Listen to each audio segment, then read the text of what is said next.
Thank you, everybody, for joining us this afternoon and for a discussion that we believe to be an eye-opener on the direct and indirect opportunities energy has to offer. At Identity Branding Forum, we continue to work towards building a better environment for our youth, students, and the universal population to grow, prospers, not only by focusing on taking advantage of what was or what is. We focus on, let me see, we focus on basically on helping people, especially youth and students, discover now the undiscovered future opportunities to stay ahead in the game, to lead a future they dream of with the right, relevant career path. And we help them put everything together. For that purpose, Talents of Creators was created, the Career Labs, to help them create a journey for students, professionals, and entrepreneurs to do this, that in 33 days and a lifetime support journey. Now, what we need to do here is go back a step. We help them create future game changers. That's what we really focus on with this webinar and every other events that we planned before or we're planning in the futures. How to create context for students, youth, to start looking forward in the futures in context of sectors, energy sectors, for example, as one of them. Now, let's look at here. Today, we are lucky, fortunate, to be joined by two great intellects that have been wearing several hats throughout their golden career years. But today, we are going to focus on two. Their professional, the two hats, professional forecaster and cultural or education. I'm privileged to be joined today by Dr. Waddah Al-Ghanim, the Honorable Chairman of Energy Institute of the Middle East. And that's actually the more of the role that we are focusing on, but it is also involved in one of the local energy companies, ENOC, in Dubai. And I will leave the exchange later to help you discover why this is important by bringing the two together. Dr. Waddah has been tremendously involved not only in the energy and oil industry, but also in educating, creating the culture of the future change, relevant to the energy, relevant to the future, relevant to students and what they ambitiously look forward. And he has been instrumental in bringing that that culture, education, through the efforts that he has been making, such as today, sharing his time, his valuable time and during a vacation, but also because that's his ambition. Same, we are also blessed to have the Carl Fielder with us today. He's the CEO and founder of a company called Neutral Fuels.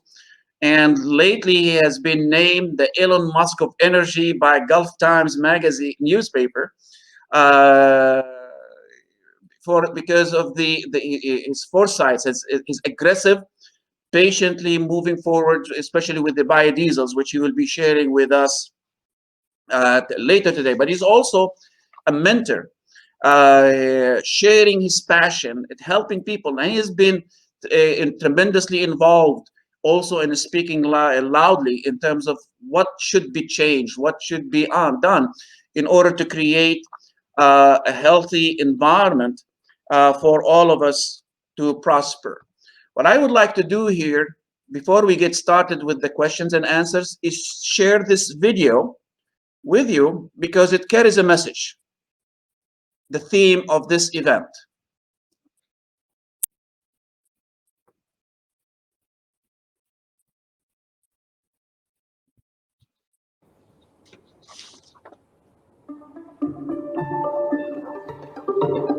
Home. It's not what we It's think not what it we is. think it is. It's not just It's made not of just wood made of wood or concrete or concrete or bricks. or bricks. Because it's not Because just it's not just a house, let alone a let alone a village village or a city. or a city or a country. Our home is bigger. is bigger. You may not You have may not have explored explored all its rooms, rooms, its passages, passages, wandered its many gardens, bathed in its bathed in its waters, waters, looked out looked from the out very from the top very floor, top floor, nor met all those you all live those you with. live with.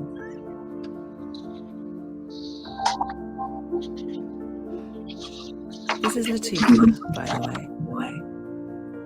It's still It's your still your home, home, still still mine, mine, still still theirs. theirs. It's provided all of us with the With sustenance and sustenance and shelter shelter we we need to need grow to and grow prosper. and prosper. Our Our home home has treated is us well. well. But as But temperatures as temperatures increase and increase sea and levels sea levels rise, rise, it's time to it's time change to the way change we the way we treat it. treat it. It's not It's easy not to change easy our to change ways, our ways. but if we But all if we look all beyond look our beyond own our walls own walls and see and our home for our what it home for what really it is, really is, it might it might change you. change you. Like it's Like it's transforming us transforming us from a from black black to a to a green green energy company. company. We no We longer don't produce produce oil oil and and gas and have gas, decided to stop all use of coal to focus entirely on green energy. energy. And we've already And we've built the built world's the world's largest offshore largest wind offshore wind operation, operation, enabling millions of enabling millions people of to people benefit to from the benefit from powerful the powerful forces of the forces wind of at the wind sea. at sea. We want to help We want create to a help world create that a runs world that runs entirely on entirely green on energy, green energy. because the place It's we a all place call we all home call needs home love, with love. but love means Love nothing means nothing without without action. action.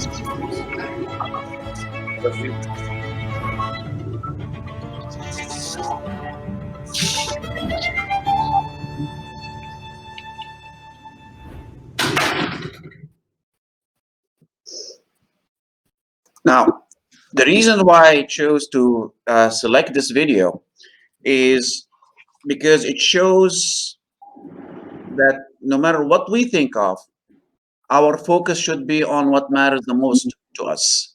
So the discussion of energy today is going to be in perspective of experience, training, culture, market people, mindset, policy, funding, investment, public knowledge, public awareness, public aspiration, media, education, technology.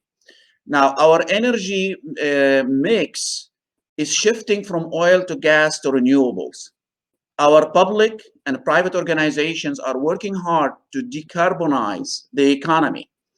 Create new ecosystems are forming, but increased electrification poses unique challenges.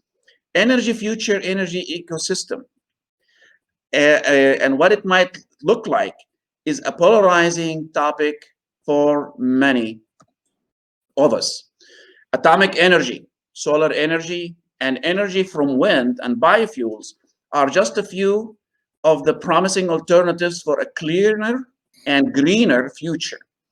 Other relatively new sources of energy, such as the fuel cells, geothermal energy, and ocean energy, are also being explored. Dr. Waddah, if possible, from your own experience and what you are currently involved in, what will be the most viable source of energy production in the future of UAE and the Gulf region and the rest of the world?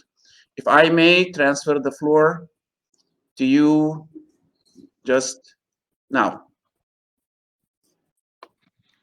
Yes, Assalamu alaikum. And Salam, Dr. Waddah, the floor is yours. yeah, okay. Just switching on. Perfect. Okay, Assalamu alaikum and good afternoon, everyone. It's very much a pleasure to be here with you today in this Future of Energy webinar. Thank you very much, Dr. Abid, for being so kind and inviting us.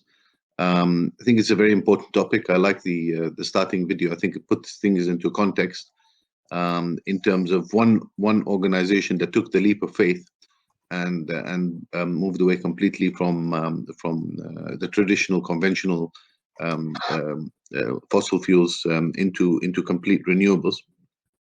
Now, the renewables obviously have their own challenges, and I'm sure that during this webinar we're going to be talking about some of those challenges. As you mentioned, Dr. Abid, there's a lot of challenges to the electrification of the system. We have been building an infrastructure around around the world as we moved after the first industrial revolution. We are now in the fourth industrial revolution, which relies heavily on electrification, not only for transport but for powering our lives.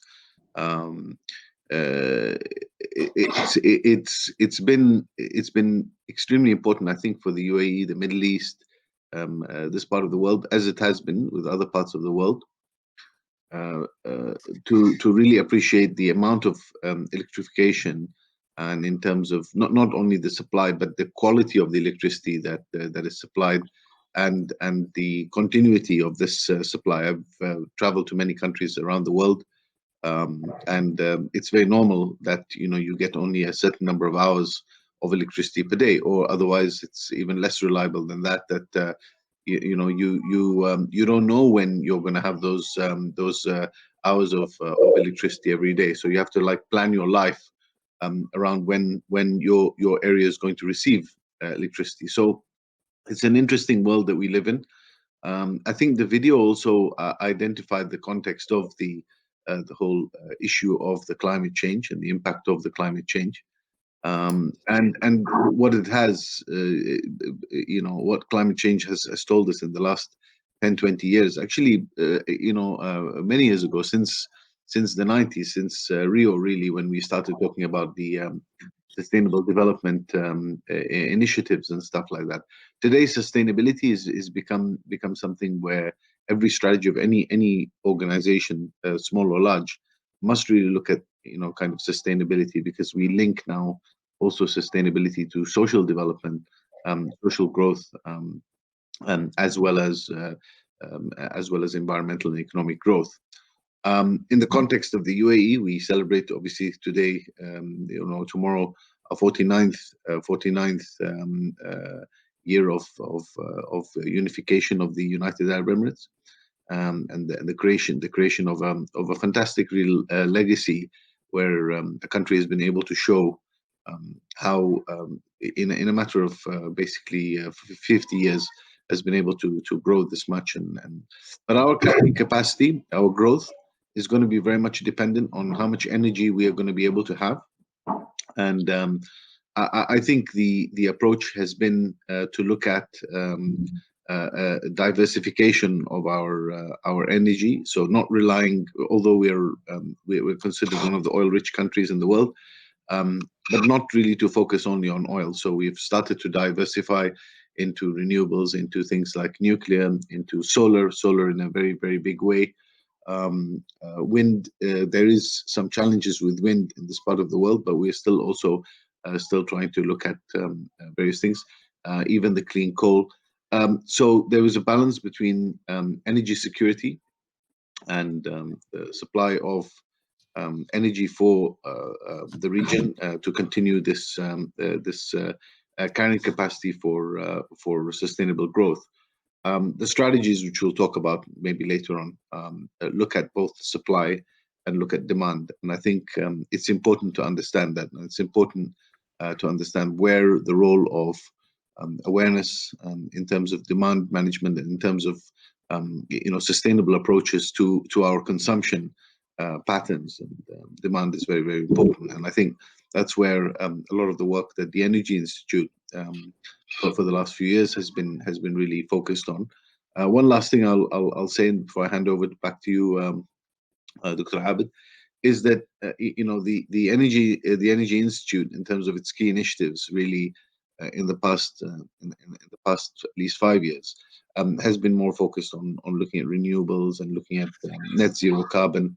In fact, the IP Week 2020 February, which was typically the biggest, one of the most important in oil and gas, pure oil and gas kind of week, still called the Institute of Petroleum Week, IP Week. Actually, 80% of the discussions was around sustainability issues, renewables, zero carbon, and climate change. So there is a significant move away from traditional oil and gas focus. We saw, for example, BP now moving and doing, a quantum change. Maybe not maybe not like Orsted, but definitely they're moving very much towards a sustainable future, looking at moving to renewables, moving to beyond oil. At one time they were called beyond petroleum. Now they're, I think it's more like beyond oil. We had actually Bernard Looney, the new CEO of BP, addressed us in the Energy Institute last board meeting, and it was interesting to see. They gave us some insights to what they're doing, and it's really very interesting stuff. The EI has also moved into developing a lot of guidelines around wind tower operations and safety related to that, because there's a lot of safety matters also related to these renewables. The UAE have also been, because of their focus on solar, we have established a solar technical committee that will be doing some research on both operations, safety, and also environmental issues of mega solar panel farms in 2021, inshallah. So a lot of really exciting stuff, and I'm looking also forward to hearing from Carl and with the stuff that they're doing with regards to the biodiesel and the and other biofuels. Thanks. Over back to you, Doctor. Thank you, Dr. Waddah. Carl, as excited as Dr. Waddah is, I am to hear your story with the biodiesels and how that would actually be a viable source of energy production in the future for UAE and the Gulf region. The floor is yours. Thank you. I can't see myself. I hope that the technology is working. I'm switching things. Now it is. No, wow. Well, thank you very much for inviting me along today, and welcome to everybody, and salam alaikum, especially on this week where we celebrate 49 years of one of the most amazing countries in the world. I think, though, that we should start with a very high-level view. And to be honest, I'm not sure that any of us are really ready for the change that will happen and has to happen over the next 20 years. I'm still young enough to hope that I'm going to be around over those next 20 years to see how this transition changes things. But it's a fundamental shift from the way that we have lived our lives over the last 130 years. Since we, in fact, going back even earlier, when we started in the UK using coal to drive the Industrial Revolution, which drove the steam-powered machines, which allowed us to produce things a lot faster, the era of mass production, that all started with fossil fuels. And that changed our lives forever. It meant that there was huge migration of people from cities, from the countryside into the cities. And it meant that we had a few rich nations who had the source of the fuel. And we cannot deny that fossil fuels have done us very well and have brought us to an amazing standard of living in many, many countries of the world. But the reality of fossil fuels is that they are only located in a few countries.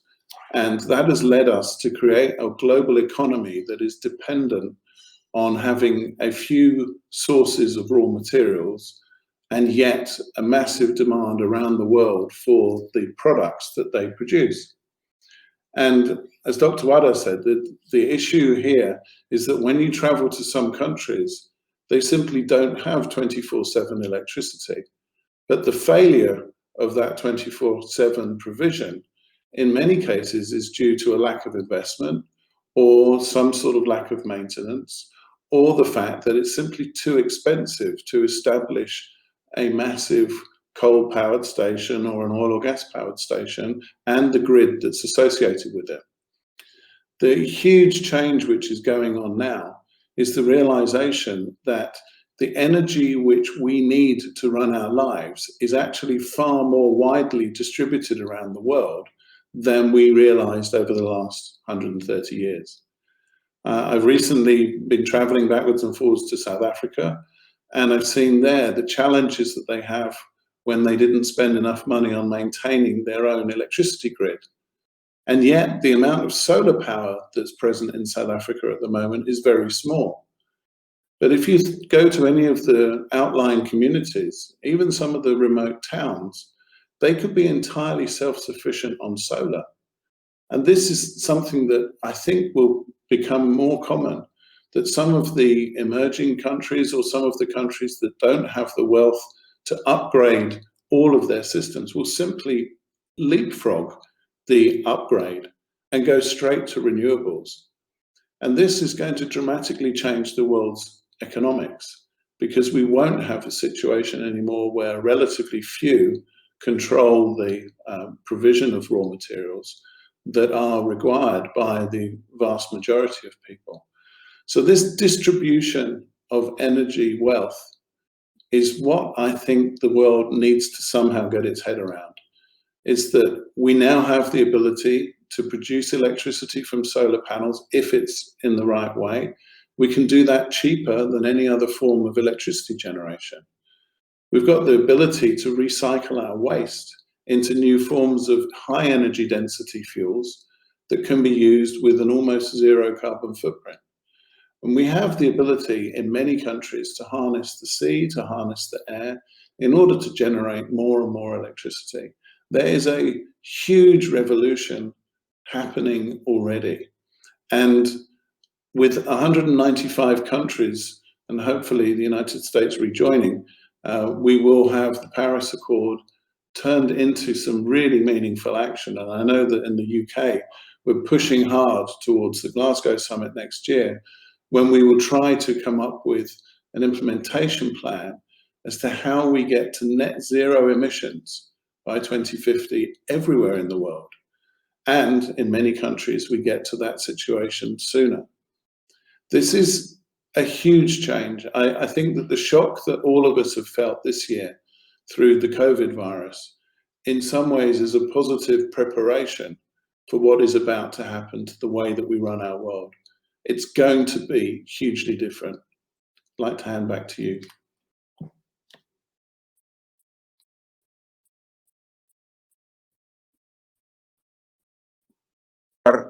You're young. We're not that old in order to realize the change. I don't know how long we're going to live to make it to the 2050.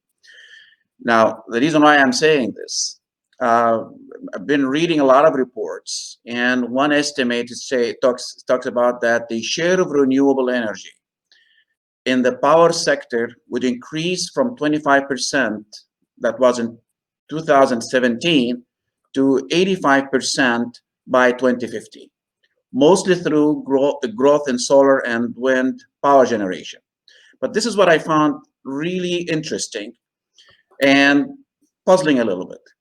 However, for the first time in 4 decades, global installation of solar, wind, and other renewable energy will be less than the previous year, according to the International Energy Agency, which is projecting a 13% reduction in installations in 2020 compared to 2015.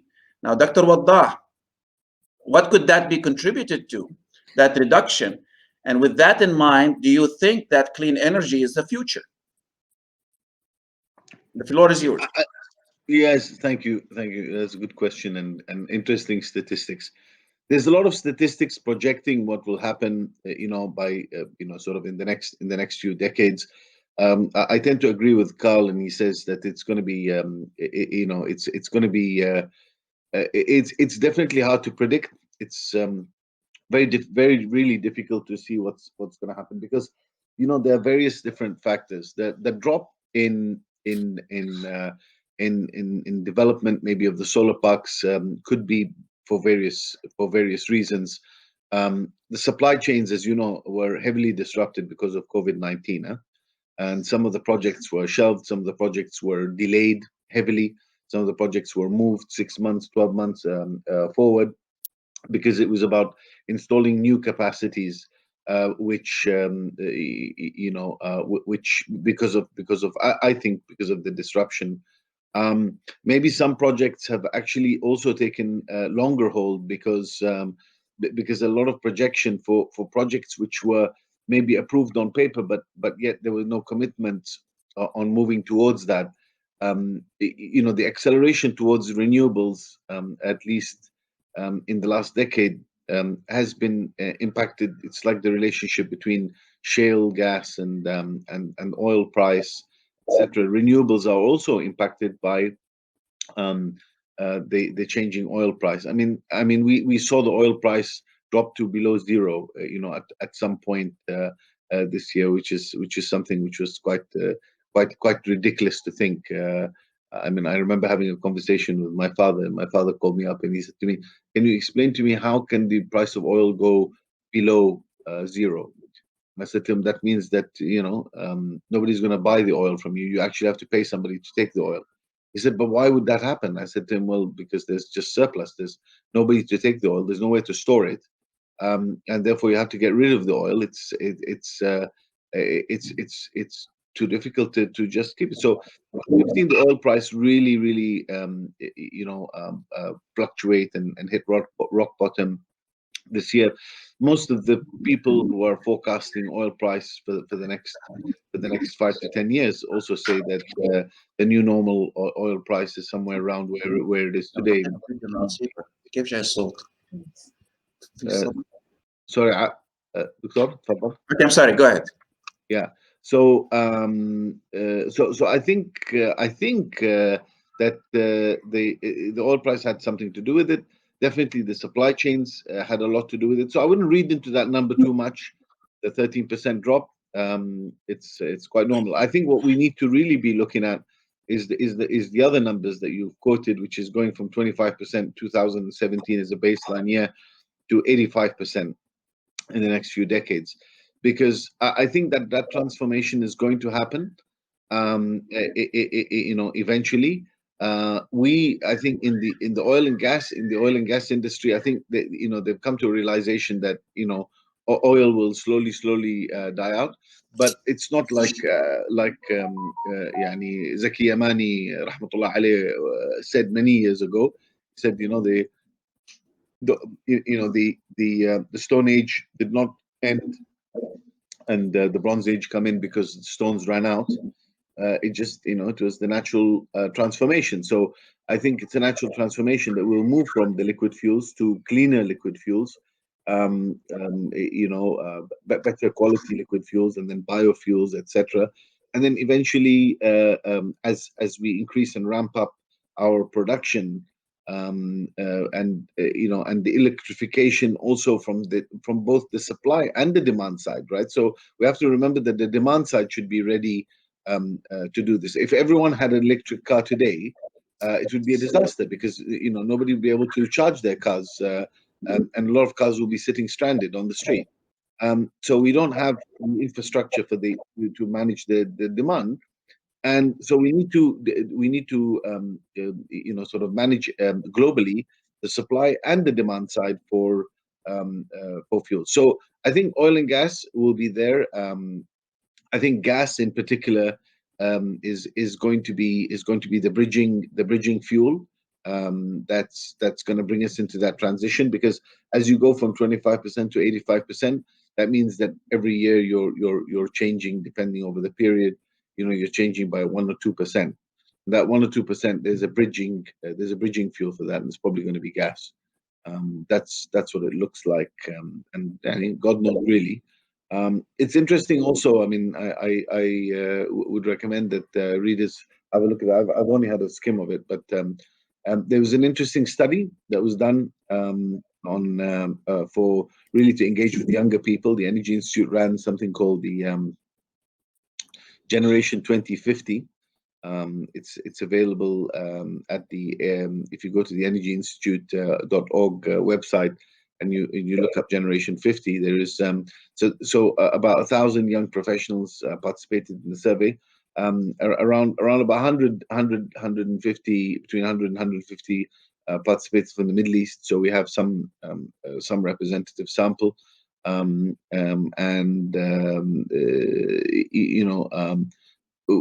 reason why this thing was launched is because we're expecting the 1,000 young professionals who participate in the survey by 2050. Many of them should be, or some of them should be, at least CEOs or senior executives driving the change in the future. So very good to get there. So they produced something called, and it's just been launched a couple of weeks ago, called the launch of the Generation 2050 Manifesto.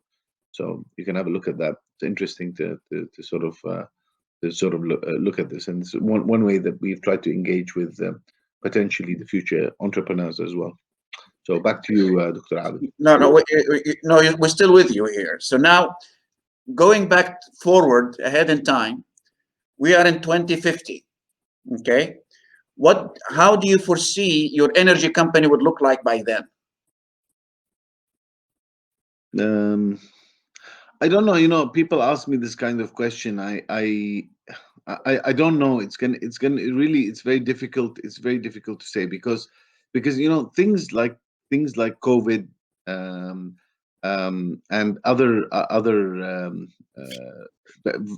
very very serious incident. Uh, global kind of incidents are going to happen.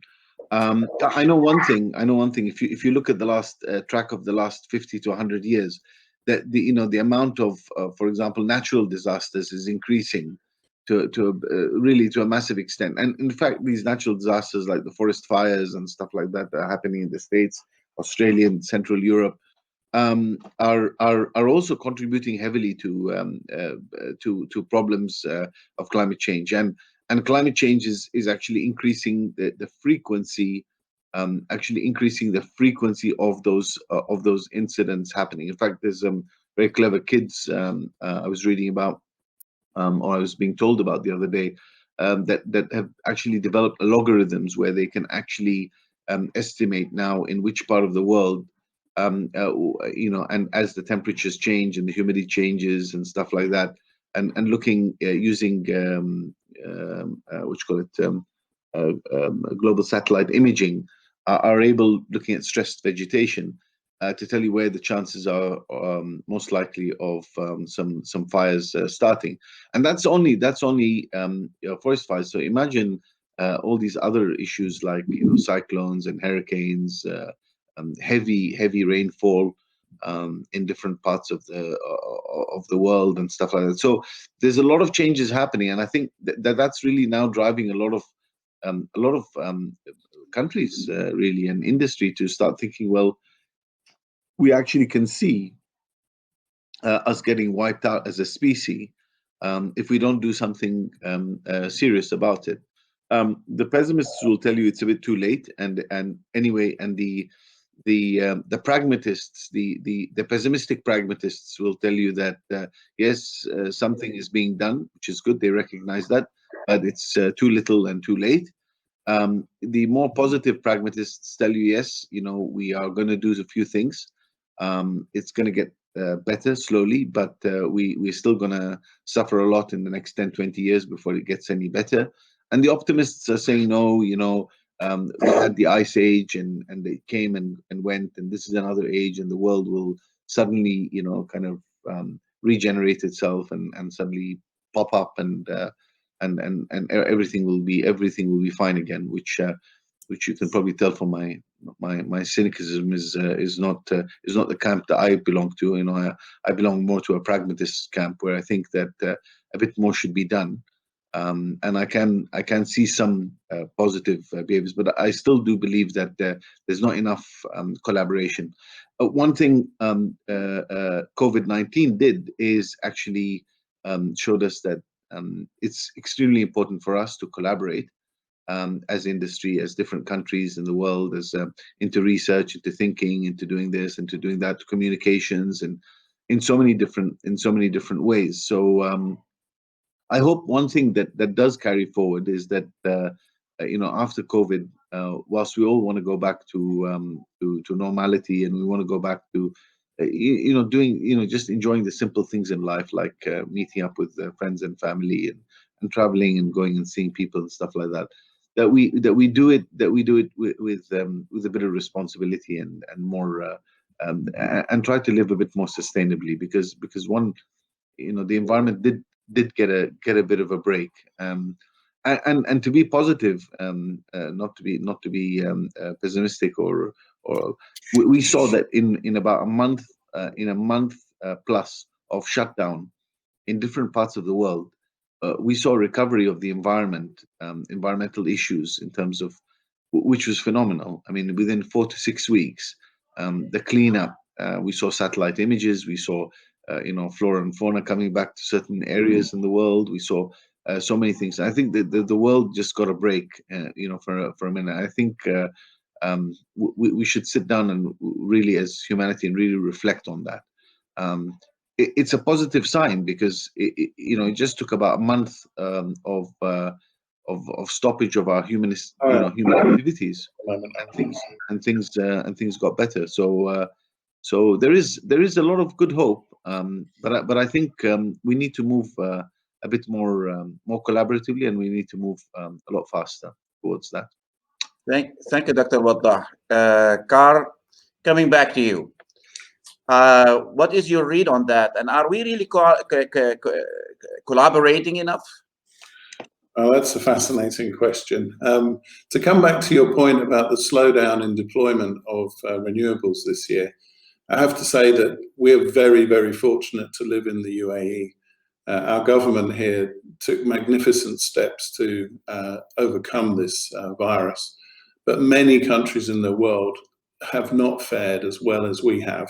And it's easy to live in a sort of bubble here and think that everything has got back to normal, because if you look at what's happening in Europe at the moment, those countries are still shut down. Even the UK, the 5th largest economy in the world, the advice from the government is, please don't go to work. So if you want to know why there's been a drop in deployments, it's because people actually haven't been at work. It's been an awful year. But thankfully, as Dr. Waddah said, we've at least had the benefit of seeing that there is a positive way, that if we get it right, we might actually not totally destroy the environment of our planet. And it maybe gives us a bit of a clue that this is the direction we should be moving in. I'd also like to say that while the deployment of those renewables have slowed down, and blowing my own trumpet, I started this year with 1 factory, and I finished this year with 4 factories making biofuels. We managed to come on stream in Delhi, in Bahrain, and in Abu Dhabi. And in those places, at least in Bahrain and Abu Dhabi, this is the first time anybody has done biofuels in those locations. And it's about the team effort and superb support that we've had from all different people in government. But there is something that I definitely want us to think about. We've spoken so far about swapping, essentially, fossil fuels for renewable energy sources. But we really do need to think a bit more about how efficiently we use our energy resources, because there's no point in simply putting solar panels on everybody's house if we continue to run the air conditioning at 19 degrees all year round and sit outside on our balcony with the wide open window and the air conditioning trying to cool down the rest of the planet. We are generally not as careful as we should be about the way that we use our energy. And I do think this year, while a lot of people have been sitting at home, they have had a chance to think about many things, but also about what's really important. I had a conversation with a very senior member of a very big company here, who used to fly regularly to the other side of the world for a 1-hour meeting. And he said to me, Carl, we're just not going to do that anymore. It's nothing about COVID. It's the fact that we just simply sat and thought, this is mad. From an economic perspective, it's mad. I mean, forget about the carbon saving. It just is absolutely nuts that we should fly halfway around the world for a 1-hour meeting that we could have very easily done on Zoom. But when it comes to thinking about how we use our resources, I think we're going to need some other changes in government policy. During COVID, there was a change that came through, and I don't think anybody picked up on it. They decided very wisely that there's no point in exporting our scrap steel and our scrap paper from the UAE when we have perfectly good resources here that are able to recycle it. I would suggest, certainly from a selfish perspective, the fact that 90% of the waste cooking oil in the UAE is being exported to Europe at the moment is simply mad. We have the facilities here to be able to recycle all of it and use it in our local economy. And that will save us from having to import fossil fuels from other countries where we can actually make it ourselves, make our own biofuel here locally. We've already seen India ban the export of cooking oil, and we know that Bahrain is about to do the same thing. Turkey did it a few years ago. So on a broader spectrum, we will have to look at our economies and say, what do we have in country that we can generate in-country value from? And how do we need to change our policies so that we can maximize the potential of that? And that will give us more efficient use of our resources, and that will get us to a lower carbon footprint because we will shorten all of these supply chains. Interesting. And where would you see your company in 2050? Well, on a good day at the moment, if you ask me where my business is going, I'll tell you I'm building a $1 billion biofuels business. We went from 1 facility to 4 this year. We're hoping to get to 10 by the end of next year. And I would say by 2050, we will be a pretty well-established federated business. In other words, we will have many locations, all of which will be relatively small.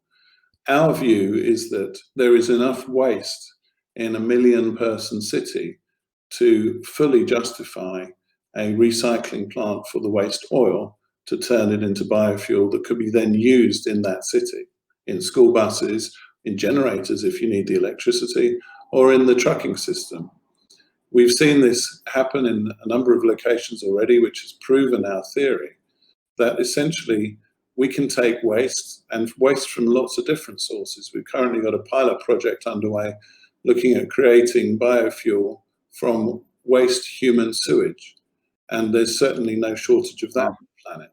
But the location of those type of resources is where there is high population density.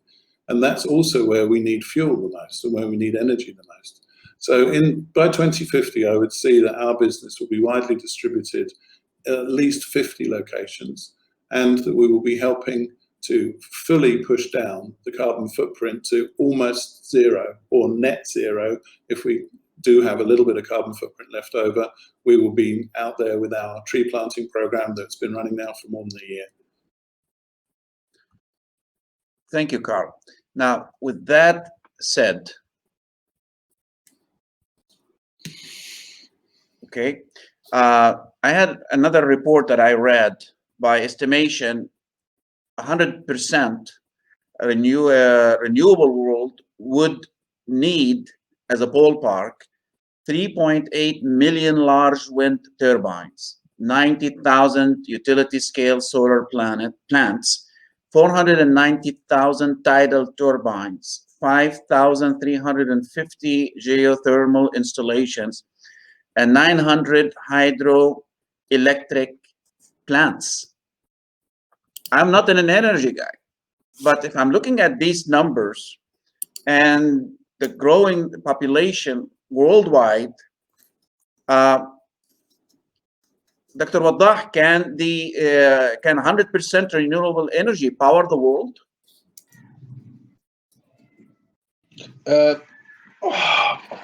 It might be able to one day. I mean, remember that we have to increase the efficiencies. One good point that Carl was making is that, for example, if you go into a waste to energy kind of setup, if you're actually producing the waste in the same city that you're able to take it and generate energy from that waste, I don't know if that's also called fully renewable. It's probably more circular economy, as he was talking about. It would potentially reduce the footprint and so on and so forth. So I think the complex answer to your simple question is that it really I think that at some point can we reach this point of complete sustainability? I think it's probably possible, but I think we need to understand that we have to use um, a lot of things. Like, for example, when we start looking at artificial intelligence, we start looking at AI, Internet of Things, connecting things in such a way where really the maximized efficiencies can be gotten from any of these kind of processes.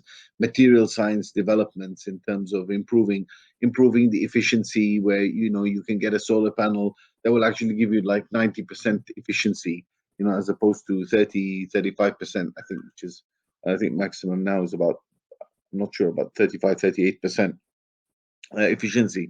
So it's a question of increasing the efficiency of, for example, this renewables by about 20% is a massive has a massive impact. So the numbers you are talking about right now, I would assume, if the person who was doing that study was prudent, he would be talking about, or should be talking about, actual current efficiencies, right? And then looking at the energy levels today, looking at the projected energy levels, and then looking at the current efficiencies, and looking at the future demand, and then saying, what kind, how many of these plants are we going to need to fuel the future? So it's not that straightforward, an answer.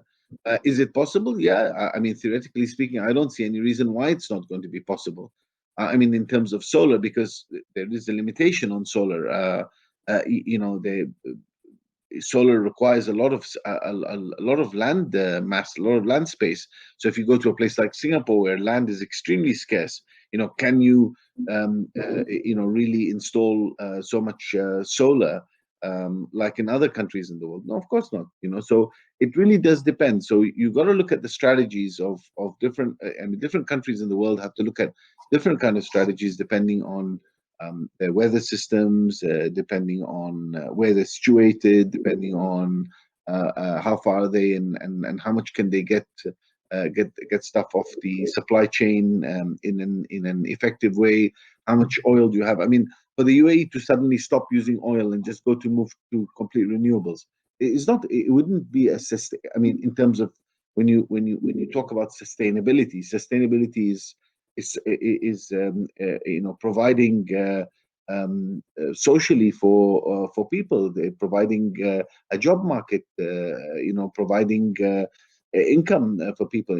In terms of economic sustainability, we wouldn't be able to go suddenly from zero to hero, and go from complete oil to renewables immediately. But there is a plan. The plan is to move towards that, and invest in higher efficiency, higher efficiency, kind of energy. For years, when I was having discussions with people about, for example, the electrification in cars, and then they keep on saying, well, yeah, if you drive an electric car, then it's environmentally friendly because there's no emissions. And I'm saying, no, it's not that there's no emissions. It depends where the electricity came from, and then telling them, well, that there is a lot of other waste management issues which are related to cars. So pragmatically, we need to move from one place where we are at the moment, in a world which is currently definitely unsustainable, more towards a world which is sustainable, and whilst continuing to try to sweat out the assets and the infrastructure that we have currently in place, and move towards other solutions as well, such as I was saying, such as biofuels, because that is a way where we're actually you're solving three problems. One of them, you have this waste oil which you want to do something with, so you recycle it. Then you create a fuel out of it, so effectively a waste of energy, and then effectively you're reducing the amount of pure conventional that you're using, right? And you're creating a market, you're creating research, you're creating stuff around that area. So we can't look at it purely as that, okay, we're just producing another product or producing something else. We've got to look at it holistically. We look at the overall value which is being presented by by these initiatives as well, to to society at large. Thanks. Thank you, Dr. Wadda. With that well said, is it possible for countries like UAE, India, USA, or any of the world countries to solve energy trilemma within a generation? Could it possibly be seen within our lifetime? For example, in the next 10 years?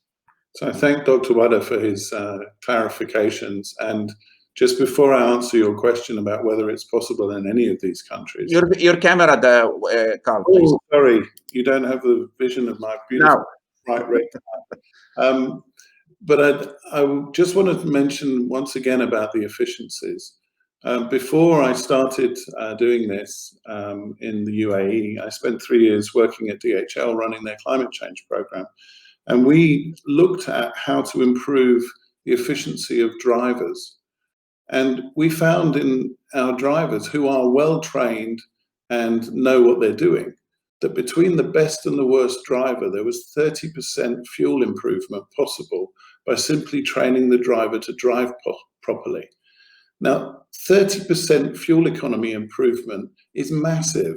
If you think that when you put a big air dam on the front of a truck and improve its aerodynamics, you might be lucky to get 10% improvement. So 30% by simply telling Fred to drive a bit more carefully and change gear at the right time is definitely something we should be doing.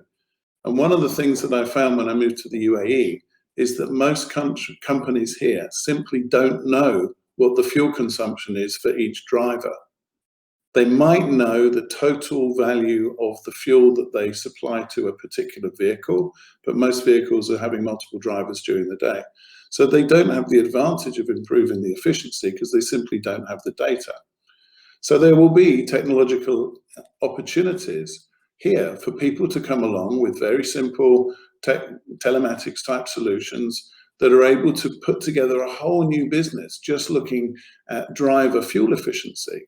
And this can be done by young people that are existing in the market today. They just have to have the entrepreneurial spirit to want to do it. The second thing I wanted to comment on was the efficiency of electric vehicles. Just as Dr. Wadda has said, everybody has an opinion, but I would tell you that my normal petrol car generates around, it uses about 25% of the available chemical energy of the fuel in order to provide motion at the wheels. So it's about 75% inefficient due to the gear linkages and the differential and the way that the axles work. Whereas my electric car is about 85% efficient at converting the energy that I put into it from my wall charger into motion at the wheels. And this type of efficiency and the thinking is what actually should be driving our decision making. But most of us are not very good at numbers. And I would happen to say that I think the media are even worse at numbers. The challenge that we face with net zero is something that is a definite numerate problem. It's in 2 decimal places. It requires us to measure efficiencies. It requires us to think about kilowatt hours, to think about percentages, to think about liters. And these things are not easy to convey to the general public. But I do think, coming back to your original question of whether any country will ever get there, I think that New Zealand is fairly close. I think Iceland is fairly close. I think that Denmark is fairly close. And certainly by 2025, 2030, those countries will probably be at net zero.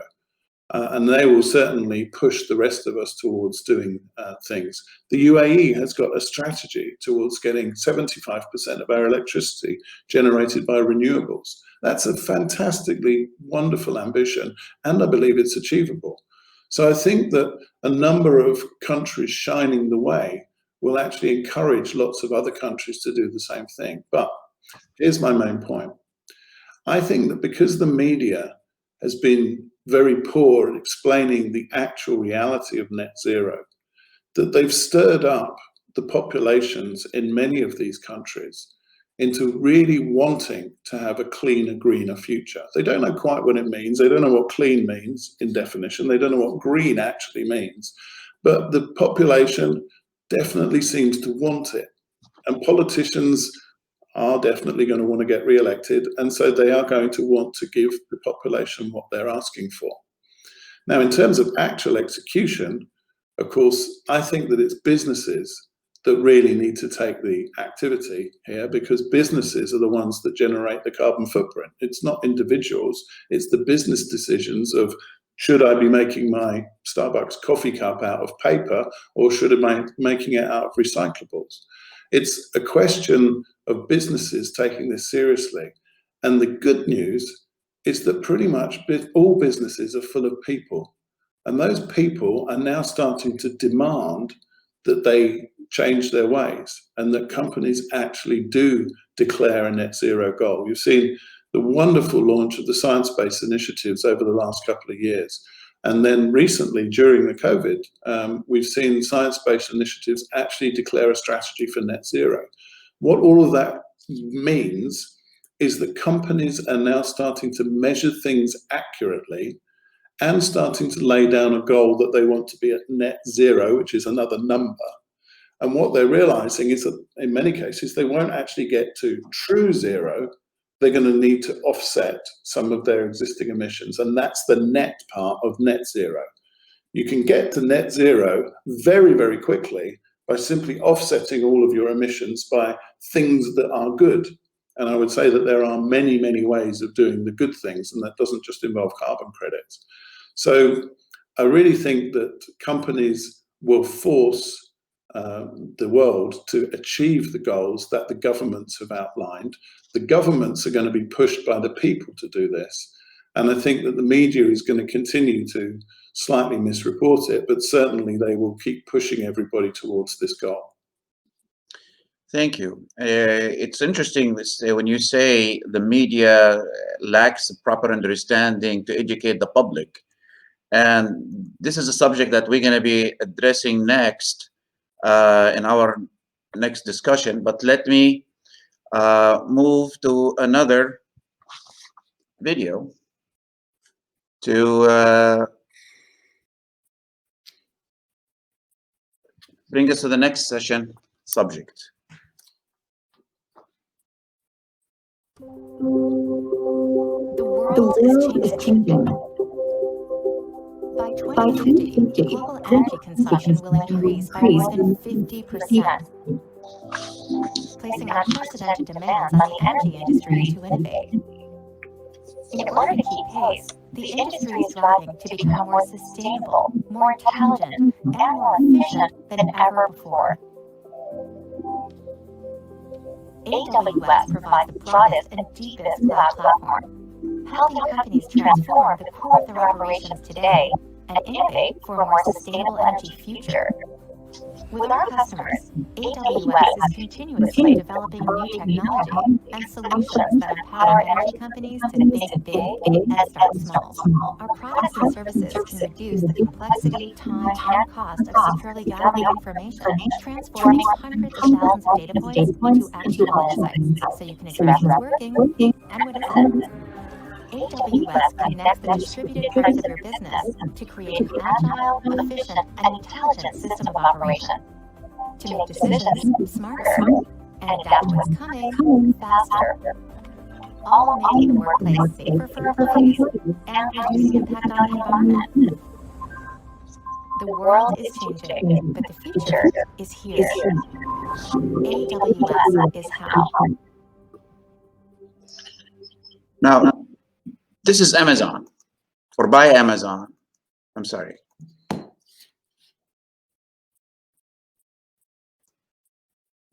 Let me get back to my presentation. Now, Amazon, we all know what kind of a company it is. But they found an opportunity for their data cloud network that they have developed. And I'd like to share a story of Standard Chartered Bank. And years ago, decades ago, Standard Chartered, they promoted the stories that they went into villages, small villages, where there was no electricity in those villages. They used to close at 5 o'clock in the evening, right before the sun starts setting, start getting dark. People went home, did nothing, went to sleep until next day light. So Standard Charter, as a CSR, they went into these towns, and they brought electricity to those towns. Something, for example, Carl had mentioned earlier in this conversation. But why would a bank bring electricity to a town? And they are a bank. They're not selling power. They're not into electricity. They're not into energy. What it was actually, it was an indirectly creating opportunities for those stores, those shops, those people stay awake and stay open till midnight, till 24 hours a day, for more profit generated, more revenues, or more cash deposited in the banks. So they created an opportunity for those people to make more money, for more deposits to be increased in their bank accounts. And Dr. Waddah, with that in mind, if I may ask, where did you or would you like to see your company creating direct and indirect opportunities to bring up electricity to different towns, to create that culture that is missing, which as Carl has been talking about from the beginning of this session? Where would you see the direct and indirect opportunities your organizations is creating for your company and for others? I mean, it's a difficult question. I'd answer that from the perspective of the industry rather than any particular company in a particular, because as I said, that there are many aspects that have to be considered when you're looking at a particular company in a particular country or in a particular geographical setting. I just want to say something before I answer that question, because it's a very, very nice question, actually. Just to add to what Carl said about the media, I think the media has been very much fueling the miseducation of people to a very, very big extent. I do agree with Carl very much. The only thing I would like to add, maybe Carl was being probably nice and politically correct. I don't think that the media are bad at presenting the data. I think that they're not being responsible with the way that they present the data. They want to present the data in such a way where it's either sensationalized, or they can create a story or create a debate around something, or create a certain reaction from the public, or so on and so forth. So that's really important, and it's important in the context of your second question, Dr. Abid, because you can create obviously a lot of frenzy around something if the media is completely saying something to the people, and that can create direct and indirect opportunities for various different organizations. We saw that, and I don't want to give examples of obviously during the COVID, because there are organizations. One of them is the organization that you just presented, Amazon, who have very much obviously profiteered. I wouldn't say necessarily in a bad way. I mean, they profited because they found themselves in getting people to deal with more e-based commerce, and they were there, and they had invested a lot over the many years, and this was an opportunity to really grow, and they did grow very, very fast. So the opportunities do exist. So I think today the entrepreneurs should be looking at the future in the energy-based sector, and seeing where the opportunity is. I think in the future what we're going to see is, again, going back to what I said about collaboration, is the fact that you can do many things at the same time. So we were looking at, for example, the retail sector of the petrol stations or whatever. And the petrol station now being a place where you can do a lot more than just get petrol. You can go fix your tires. You can go get a nice meal. You can go get some things fixed. You can go and refuel your Knoll card. You can buy a Salik. You can get a coffee. You can get food. You can get some groceries. you can go to the ATM, you can do a lot of things in one vicinity. So I think where the opportunities are gonna find themselves in the future, directly and indirectly, is the creation of convenience for people, because people want, want convenience. Even during COVID, one of the things that everybody still wanted, they wanted convenience, and even when they were restricted, they still wanted to have, um, uh, certain aspects. One thing that I have been thinking about very, very much, and I still cannot answer the question to myself, is that if the COVID-19 had happened in the way that it did about 20 years ago, when we didn't have these kind of communication platforms so much, would the response been different? Even from a policy perspective, would we have seen these kind of lockdowns? Would we have seen this kind of thing? Because the opportunity was still there for business to continue to a big extent, using these platforms. Could that have happened? So the opportunities in the future goes back to what I said about, what could possibly happen in the future, which would create these kind of kind of opportunities. I think I do agree with Carl when he said that, the system was being abused. I mean, people were not traveling across the world to have a 1 hour meeting, but I used to travel, the short trips, for example, to Bahrain, when I'd go there for a couple of days, and I'd see someone on the flight in the morning, or to Saudi or something, and they'd say, "Oh yes, we're just going in for a meeting this morning, and then we're going to have lunch, and then we're traveling back in the evening." So they were using the aircraft as like a bus, just go and come back, and because the flight is only an hour anyway, and it's not a big. But this kind of thinking about, well, could you really not do this on a Zoom, or on a whatever, on electronically, and actually still have the meeting?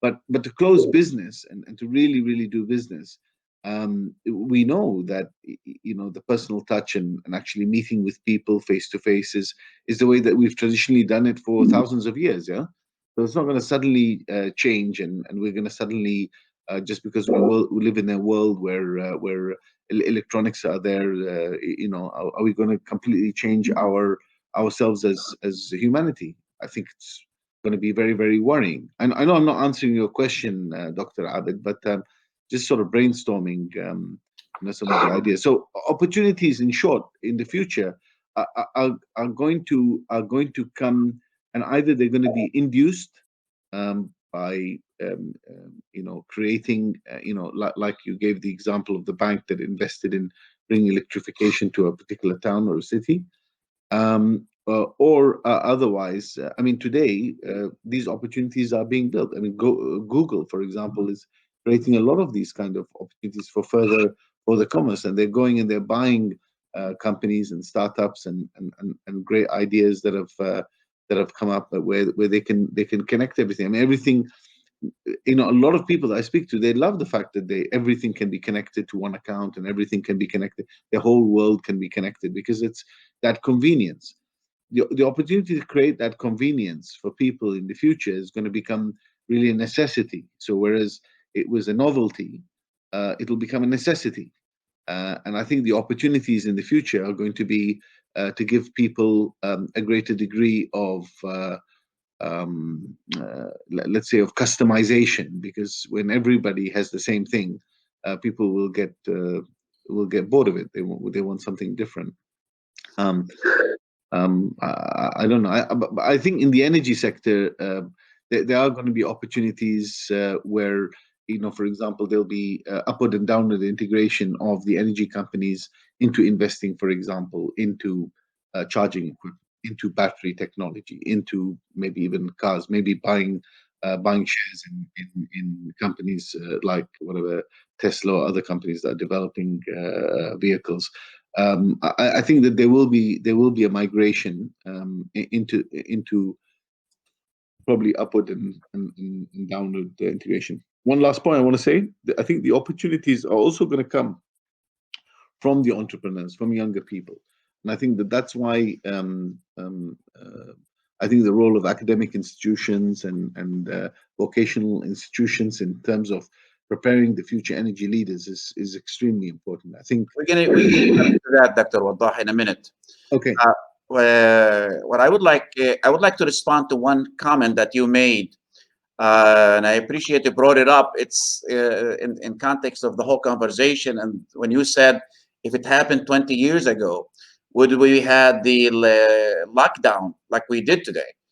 I like one comment because strategically, if one sector, if we stopped it early on, once this pandemic or this disease we've known about, we became aware of it, which is the airline industries. If we stopped the airline industries at halt, we would have not had that much of a spread all over the world and the chaos that we have had today. We worried about the tourism and the airline industries, which we could have saved with a few billions of dollars and ended the problems. Now we are looking at the trillions and more trillions, and we still don't know when this hemorrhage is going to stop. And also, no, we do not need a complete shutdown like we had before. And all what we needed to do is minimize people's engagement or interaction together. For example, instead of having the market or the community is open around the clock, we could have said from 6 o'clock to 8 o'clock, for example, in the go to work and then come back. That would have actually allowed us to control the spread of the virus much better scale. There is no certain, but again, that's common sense. And Carl, I would come back to you with the same question for you to comment on any of what was said. And what would you see the opportunities, the direct and the indirect opportunities for your organization and others that you could create? The floor is yours, Carl. Thank you very much. And camera, lights, action. There we go. I'm amazed at how much I agree with Dr. Waddah. I think that we both see the world in a pragmatic way, and I have to say, without any build-up, and I know that he's written 7 books, but this is my book that's coming out in December, which describes how this is the greatest opportunity for entrepreneurs in history, and the fact that we actually have to grab it with both hands and help those entrepreneurs to get funding, to get into the right place, and to deploy their solutions. Because there was a survey which has found that 71% of the carbon footprint for the last 20 years was caused by only 100 companies. This was the Carbon Majors report by the Carbon Disclosure Project. They took the company reports and analyzed their carbon footprint that was reported by the companies themselves, added it all up and concluded that 71 companies were, that 100 companies are responsible for 71% of global emissions. So I think that this is very much in the hands of companies to deal with it. But exactly as Dr. Waddah says, those large organizations that are pan-national, that do have all of these fabulous infrastructures, are actually very poor at innovating. At least they're very poor at innovating quickly. And entrepreneurs are very good at innovating quickly, but entrepreneurs are really bad at engaging with large companies. And this is something that we all could do with helping synergize and helping bring together, is helping find really viable entrepreneurial innovations, get them up to a decent pilot stage, and then use all of our connections, all of our energy to try to help put those businesses into the large corporates where they can scale. Because I don't think we're going to get to the goal of 2050 or even the net zero goal before then if we wait for large corporations to innovate on their own. I think we're going to have to find, as he said as well, that large organizations will be buying these smaller startups, but the startups actually need a little bit more help than that. They need, first of all, pointing towards sustainability and energy transition, and being informed that this is the way that the world is going. And then they need to be encouraged to start businesses purely focused in that direction. This is something that I'm trying to do, and I know that a lot of other people are trying to encourage these entrepreneurs to do it. We have the talent out there. We now have the green dollars in many of these funds in order to back some of those ideas. And what we now need to do is help to transition them from small pilot projects into large, scalable, planet-wide projects. Interesting. And you gentlemen are really surprising me with the number of the comments that is being said and made here, and and you will discover why a little later in this conversation. Now, when we talk about bringing skills and talents together is our responsibility as a society, like Dr. Waddah has said, and Carl has emphasized, to create the future leaders' success stories. There's a study by Gallup's was done back in 2014, I believe, that talks about that professional skills, how to build things, is 20% of a successful career, and 80% of an endearment, and how to really connect to people, how to really engage with people's aspiration. Just what Standard Chartered Bank did. They actually connected to people's and engaged with their aspirations for them to prosper, and that's how the bank grew in that mix, basically. Now, coming back to ask the question, Dr. Waddah, here, how effective, and you mentioned this a little minute ago, but I want to emphasize on this, how effective the role of academic institutions has been in preparing the future energy leaders. The floor is yours, Dr. Waddah.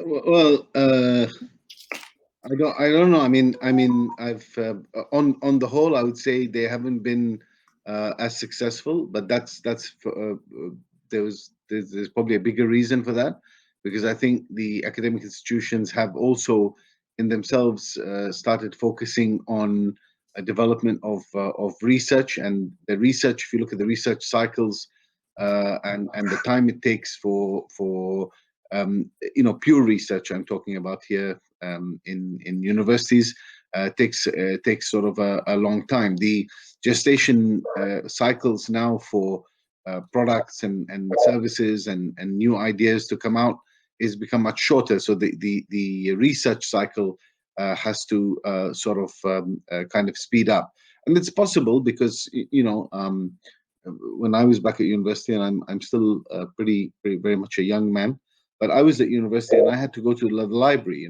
I had to go to the library and actually had to go and search for papers, and I had to use the photocopy machine to photocopy papers and read papers and stuff like that. Even by the time that I got to doing my PhD, which was many years later, more than 15 years later, I still found myself finding it easier to read off documents instead of go to the internet, because I just got used to my foundational training in terms of research is to go and do this. So imagine the institutions, which are a lot of the professors and the doctors who are sitting there in the institutions, they've all been trained that way, and they're usually 2 years older than I am. So have they been good at preparing future leaders? I don't think so, not this time. I will tell you though, however, the Energy Institute, and this is what we've been trying to do here in the Middle East, because we have a well-established learning affiliate program for universities and colleges. Students actually are encouraged to become EI members actually for free, and they can access all the EI data and the technical information and stuff like that. We have this also kind of my career facility that helps guide students through important stages of their career development. Their courses also, which are available, which are run by independent accreditation of the EI and so on and so forth. And we've been working with various different organizations such as the British University in Dubai, Wollongong University, New York University, for example, Khalifa University, Abu Dhabi School of Management, the American University of the Emirates, and Curtin University. So we've been trying to get them to become eligible. We are currently talking to one of these institutions, well, actually 1 to 2 of the institutions, about 2 things. One of them is developing an executive leadership program, executive, so this is a non-academic, this is more kind of an executive leadership program for energy managers to prepare energy leaders and managers for the future. And we also are talking to them about developing a master's where there is a focus on energy management. The reason for this is because we can see both sides of the fence. We can see that the academia today are finding it more and more difficult because there's a lot more competition in the market to try to attract good students to come in from one side. And then we have the employers on the other side trying to basically have people who are more readily able to actually execute and do jobs effectively and lead the change, which we've just been talking for the last more than an hour about the importance of understanding. So so there are ways of actually doing this and accelerating it. I'm very optimistic here about that change is going to happen very, very quickly, and it's going to be driven really by the demand side more than the supply side. Here, the supply side, which is the universities and the colleges, are going to have to actually listen to what students want in the future, because you're going to have less and less students who want to do just traditional chemical, whatever, mechanical engineering or whatever, business studies and stuff like that. They will want stuff which is very, very new. They're going to have to compete to get the best students.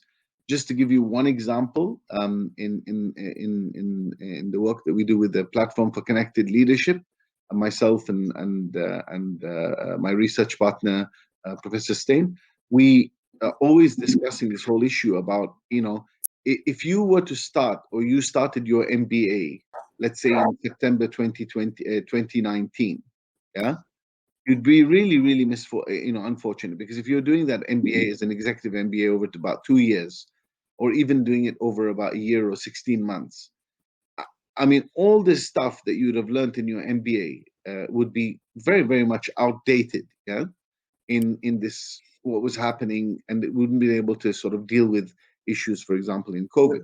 Now, beyond COVID, that outdated, Dr. Waddah, let me take back, because we're running out of time, and Carl has to is jumping the guns for a second. I will come back to you with the closing remark for you to make it. Any addition, if you would like to, into that control.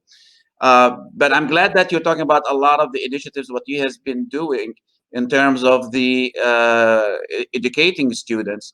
And this brings us to what we have been doing at Talents of Endearment program, or a career labs that we started, is actually help students build, connect to people's aspirations, passion, purpose, future opportunities, achievements, and collaboration, for them to align basically and define who they really need to work with and how they could partner with them in that journey of them design their ecosystem that will help them have the platform to connect and enjoy the lifetime online community support.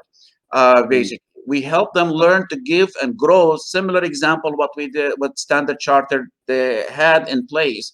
And what we have been doing is to bring the floor to Carl before he leaves us for a closing remark.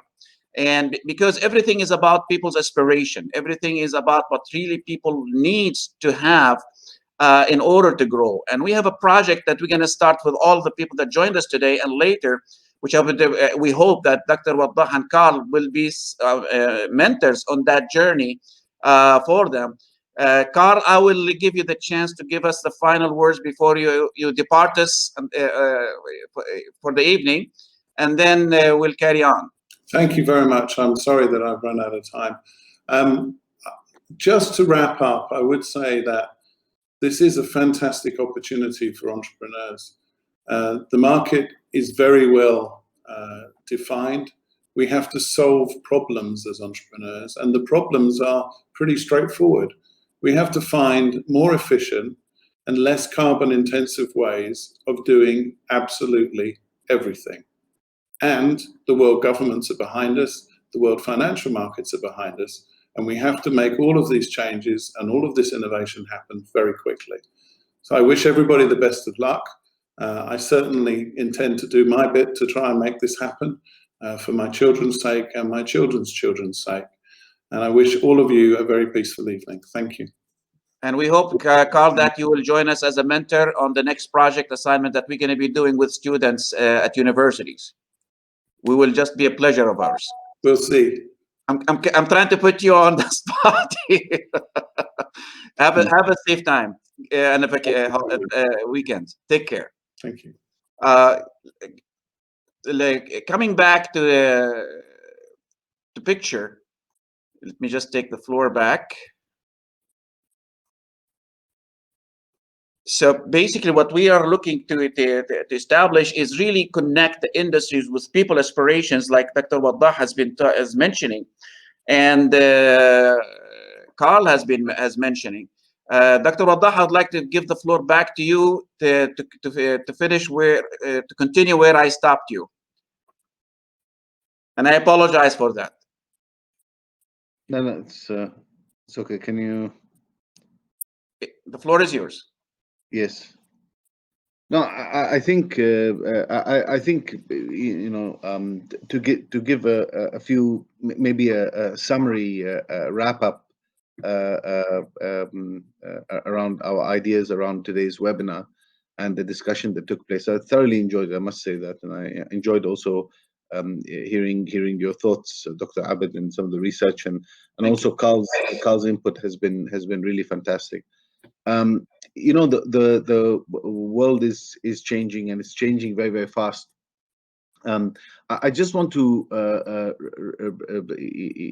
reiterate one point. When we talk about energy, we must understand from a supply and demand point of view.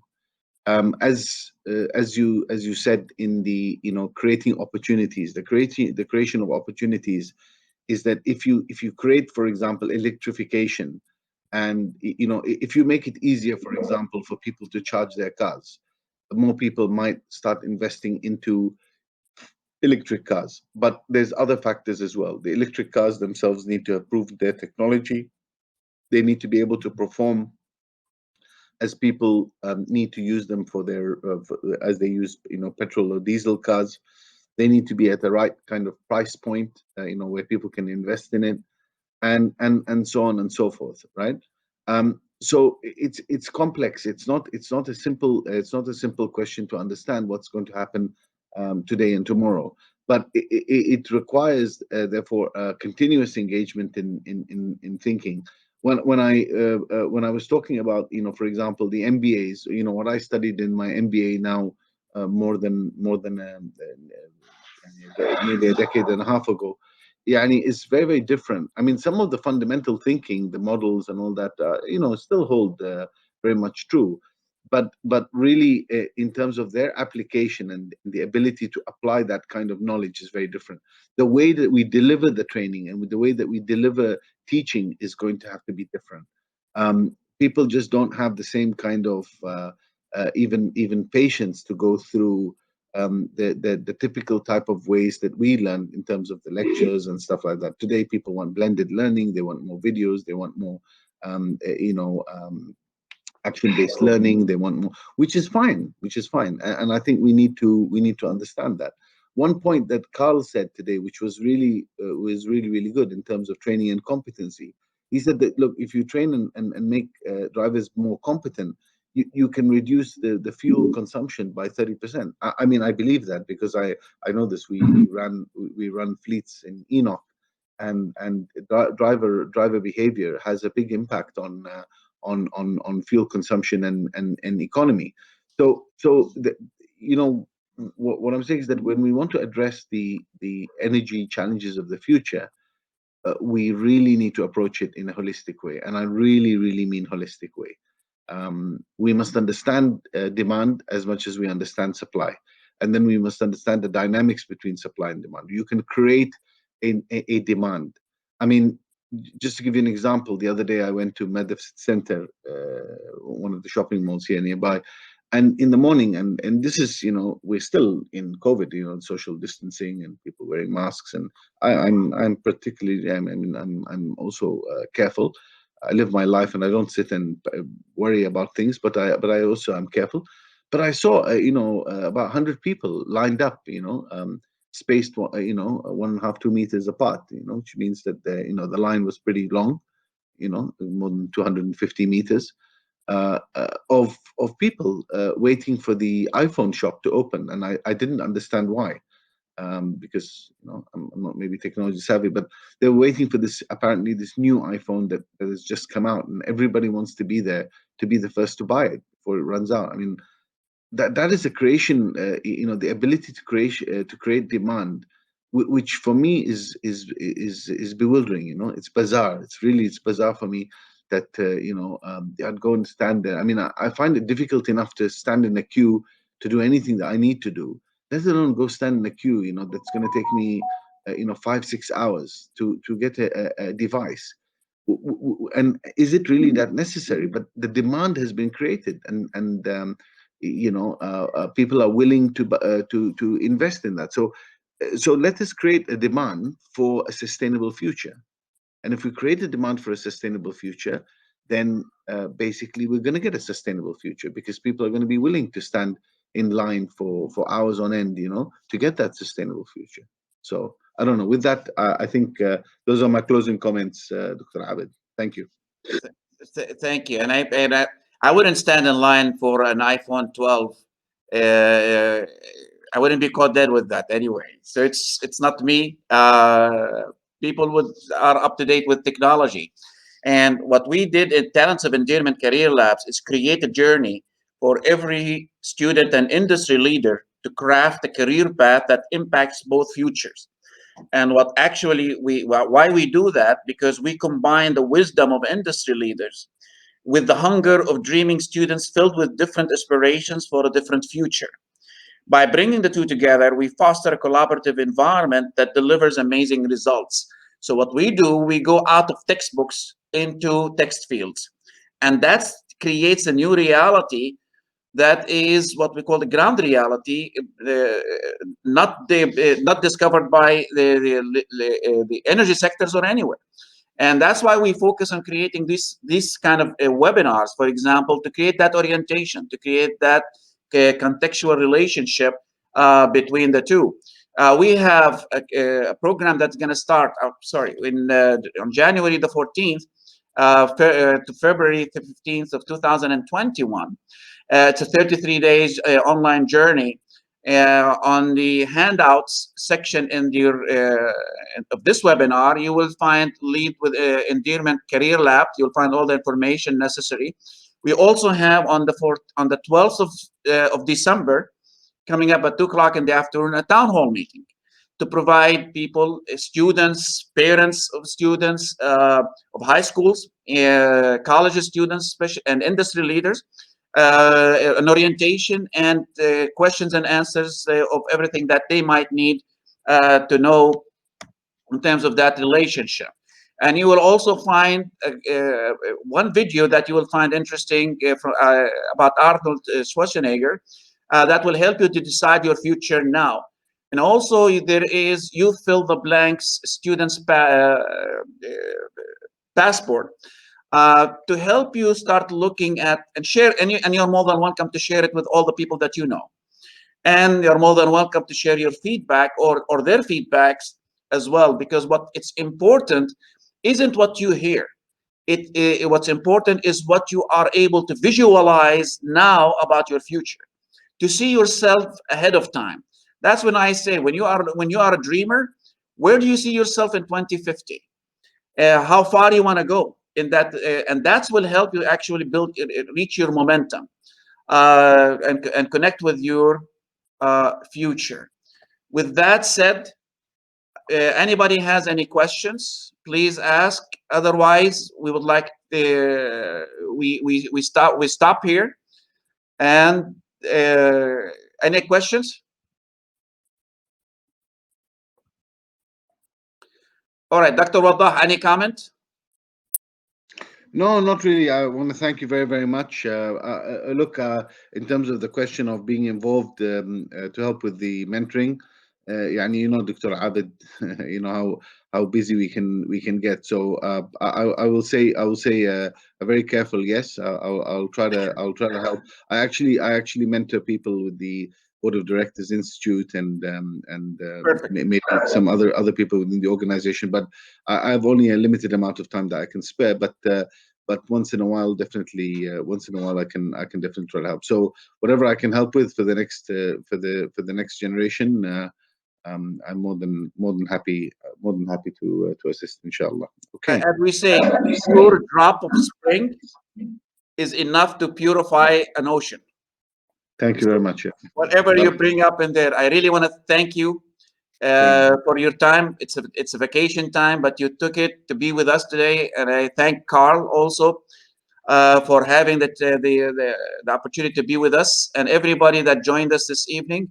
Thank you. I really appreciate it, and look forward to see you again on the 12th of December during the open house. Take a look at those information. Please, please, please stay safe, stay positive, and stay productive. Take care. May Allah protect you all. Thank you. Salam alaikum. Wa alaikum salam.